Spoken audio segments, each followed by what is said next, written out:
Hello, wonderful people, and welcome back to the channel. I know many of you are here today because you've been grappling with a deeply unsettling question. One that keeps you up at night, staring at the ceiling and replaying confusing interactions. You might be dealing with someone whose attention feels overwhelming, whose interest seems flattering one moment and suffocating the next. Someone who simply will not let you go, no matter what boundary you set or what distance you try to put between you. We are talking about the difference between healthy attachment and flat-out narcissistic obsession.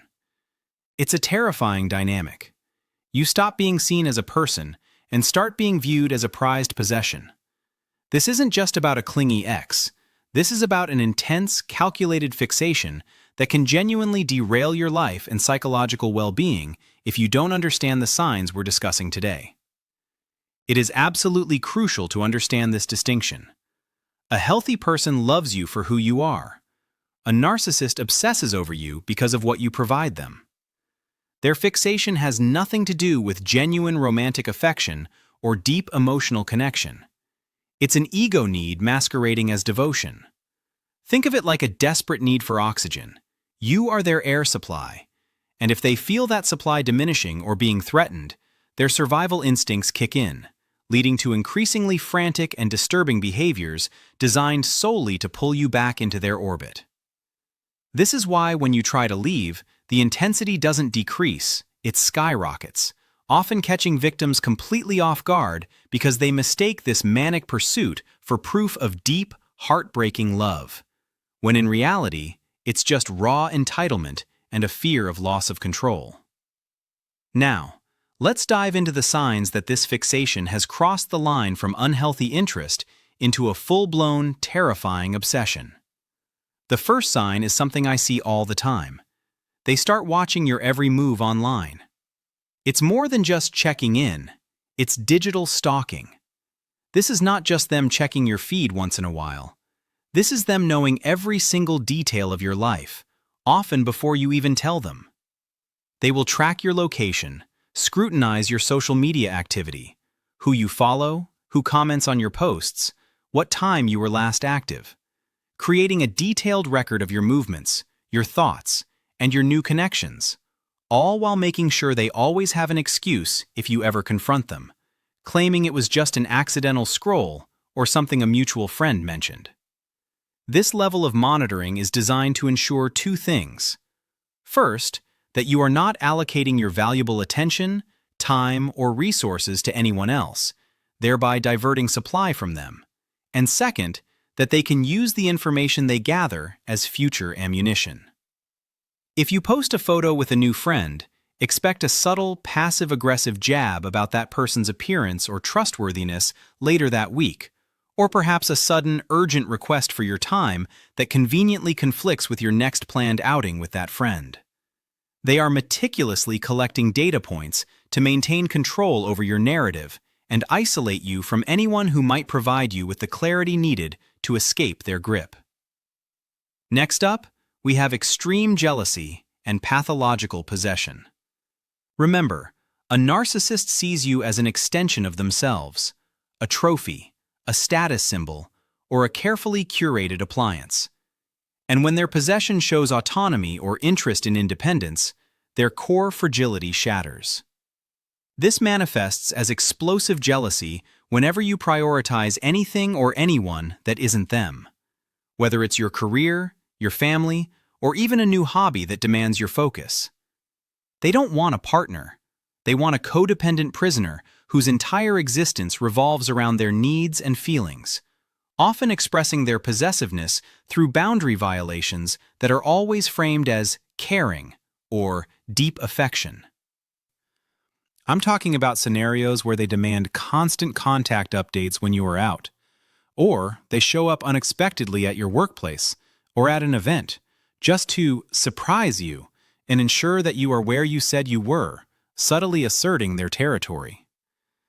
If you try to create a healthy boundary, saying you need Friday night alone, they will respond with intense guilt-tripping, silent treatments, or even manufactured crises, forcing you to prioritize soothing their distress over honoring your own needs. all because their obsession means they cannot tolerate the feeling of not being your absolute primary focus every waking minute. Now, let's talk about the dreaded hoovering attempts and relentless pursuit. If you have managed to escape or put serious distance between you and the narcissist, and you notice their efforts to re-engage are not just persistent, but downright frantic, that's obsession talking. Hoovering is when they try to suck you back into the relationship vortex, and when they are obsessed, the hoovering isn't a single phone call. It's a sustained, multi-pronged attack using every emotional lever they can find, sometimes stretching out over months or even years because they fundamentally believe they are entitled to you. They might cycle through different techniques, the sweet, remorseful texts detailing their change and their deep regret, followed by desperate pleas to meet, followed by threats of self-harm, followed by bringing in third parties, friends or family members who've been manipulated into doing their dirty work. In psychology, we call them flying monkeys, because, just like in the old stories, they are sent by the narcissist to spy on you or pressure you on their behalf. This relentless campaign is terrifying because it shows their inability to accept reality. In their mind, the relationship isn't over, you are simply misbehaving, and they must correct your behavior and restore the supply line, often dramatically increasing their level of charisma and future-faking during this period, promising everything you ever wanted, knowing they won't deliver. This leads us right into the calculated tactic of weaponized empathy and triangulation. An obsessed narcissist doesn't just know your weaknesses, they store them away and bring them out at the most opportune moments to destabilize you. If they notice you are starting to move on, they will suddenly deploy a behavior that perfectly mirrors something you deeply missed about them, a highly specific quality they knew you valued, just to confuse you and make you doubt your decision to leave, expertly pulling at those emotional threads they painstakingly mapped out during the idealization phase. Triangulation, in this context, becomes an obsession tool. They will constantly bring up a new romantic prospect or a rival, not because they are genuinely interested in that person, but solely to elicit a jealous or needy reaction from you, a reaction that proves you still care, that you are still invested in their life. They are essentially testing the strength of your attachment to them, proving to themselves that they still hold the power to manipulate your emotions, a twisted reassurance of their relevance and control over your psychological landscape, keeping you orbiting around their manufactured drama. Here is a sign that feels eerily personal and almost invasive, mirroring you to become indispensable, the clone effect. Early in the relationship, mirroring feels like destiny. You love obscure sci-fi, suddenly they do too. You have a highly specific career goal, suddenly they are pursuing a parallel path. But when the obsession sets in, this mirroring becomes pathological, less about finding common ground and more about erasing the distinction between you two, so that you feel like they are the only person who truly gets you, making separation unthinkable. They meticulously adopt your language, your mannerisms, your dreams, and even your insecurities, presenting themselves as your perfect counterpart, your soulmate even, a tactic that makes you feel uniquely understood, but which is actually designed to ensure that if you ever try to pull away, you feel like you are losing a part of yourself. This planned coincidence is an ultimate control mechanism, convincing you that their presence is essential for your completion, ensuring that their supply source is perfectly tailored to your needs, thereby maximizing their leverage. When the obsession is deep, the narcissist shifts from trying to win you back to trying to break you, leading to sabotage and smear campaigns. If you have finally managed to go no contact and move forward, and the narcissist realizes their hoovering attempts are futile, their desperate need for control transforms into a vengeful mission. If they cannot possess you, they must destroy your reputation or your life, ensuring that nobody else can benefit from the supply that they feel entitled to. This is where the true malice of their obsession emerges.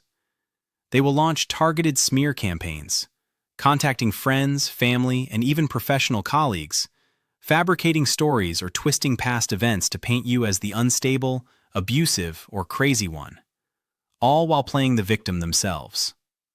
This sabotage is a terrifying sign of their obsession, because it shows that their focus is entirely fixed on your destruction, not their own healing. They cannot tolerate the idea of you thriving without them, and the only way they can maintain control from a distance is by poisoning your external environment and shattering your support network, forcing you into isolation and self-doubt. Think about how draining it is to constantly defend your reality, to have to explain to loved ones that the horrible things being said about you are untrue, all because one person cannot tolerate your independence. This level of psychological warfare, often disguised as gossip or concern to flying monkeys, is definitive proof that their feelings are not rooted in love, but in a toxic, possessive obsession. A need to control your narrative, even when they can no longer control your proximity. They are effectively casting a dark shadow over your new beginnings. The emotional toll of being the target of this kind of pathological obsession is immense. You move through the world feeling constantly watched, monitored, or judged, always waiting for the next attack or the next hoovering attempt. That initial rush of being idealized and pursued, which felt so intoxicating and validating, slowly curdles into a pervasive sense of dread and panic, a feeling that your life is no longer your own, because this person's chaotic need permeates every boundary you attempt to erect. This terrifying realization, where you understand that their intense attention isn't affection, but possession, is often the pivotal moment that catalyzes true escape. But it's an agonizing moment, because it forces you to grieve the fantasy of love they sold you. You have to mourn the relationship you thought you had, recognizing that beneath the veneer of soulful connection was just a mirror reflecting back their own insatiable ego needs, confirming that their desire for you was purely transactional. And now their obsession is simply the transaction being violently rejected. The obsession becomes an addiction. They are addicted to the feeling of power and validation you provide. And just like any addict who is cut off from their substance, their behavior becomes erratic, frightening, and entirely focused on regaining their fix.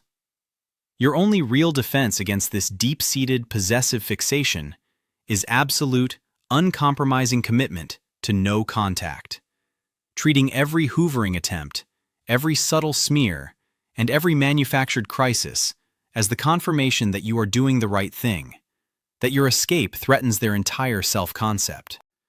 This path is not easy, everyone. Dealing with an obsessed narcissist requires ironclad resolve and often external support. Please know that the fear you feel is valid, but so is your right to peace and safety. You are not responsible for their broken emotional landscape, and you are certainly not obligated to set yourself on fire just to keep them warm. Your journey back to selfhood begins the moment you decide that your safety and sanity are non-negotiable, and that their obsession is their problem, not your invitation. Remember, every time they try to pull you back, they are attempting to steal your future. Every time they succeed, they are reinforcing the toxic trauma bond. You deserve a love that respects your boundaries, cherishes your autonomy, and celebrates your independence, not one that views you as an object to be meticulously controlled. Now, take a deep breath, absorb these signs, and use this knowledge as armor against their next attempt to infiltrate your peace. If this video helped you recognize any of these terrifying signs in your own life, or the lives of someone you love, please take a moment to reflect on your safety plan. Remember that the power of knowledge is transformative, but the power of action is what truly sets you free. Thank you so much for spending this vital time with me today, for being brave enough to face these hard truths, and for prioritizing your own healing journey. If this content resonated, please don't forget to hit that like button. It genuinely helps us reach more people who might be struggling in silence. Share this video with anyone who needs to hear this message. Drop a comment below telling me which sign surprised you the most. And of course, Make sure you subscribe so you don't miss our next video on rebuilding your life after narcissistic abuse. Stay strong, stay safe, and I will see all of you in the next one.